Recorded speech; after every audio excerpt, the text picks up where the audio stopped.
काफ़ियो काफ़ियो अरबी ॿोलीअ जो लफ़्ज़ु आहे जंहिंजी माना पुठियां हलणु या पोइवारी करणु आहे।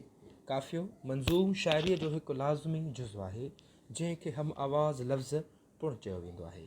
काफ़िए जा लफ़्ज़ हम आवाज़ हूंदा आहिनि जिन सां सुर जुड़ंदो आहे।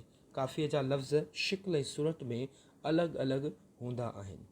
सिंधी क्लासिकी शाइरी हुजे या इल्म अरूज़ जे ते मबनी ॿिन्ही क़िस्मनि जी शाइरीअ में काफ़ियो लाज़मी हूंदो आहे। जहिड़ोक पाणियारी सरबेड़ो जर ते पखी जीअं असां सॼण तीअं रहियो आहे रूह में। हाणे इन बेत में लफ़्ज़ जीअं ऐं तीअं काफ़िया आहिनि। जॾहिं इल्म अरूज़ जी शाइरीअ मूजिबि काफ़िए सां गॾु रदीफ़ पिणु ईंदो आहे, पर रदीफ़ लाज़मी नाहे हूंदो।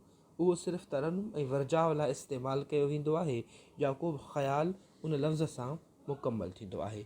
जॾहिं त काफ़ियो ॿिन्ही सूरतुनि में लाज़मी हूंदो आहे। मिसाल जे तौर ते झिरकियुनि जा ख़ुदा बाज़ खे पर न ॾे, जे वसाई थो मींहं त कचा घर न ॾे।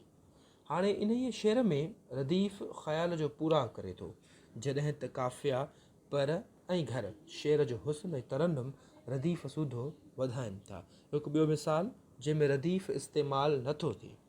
दूर थींदा वञनि रोज़ जोॻीअड़ा, तूं अञा थो जीए हायड़े जीअड़ा।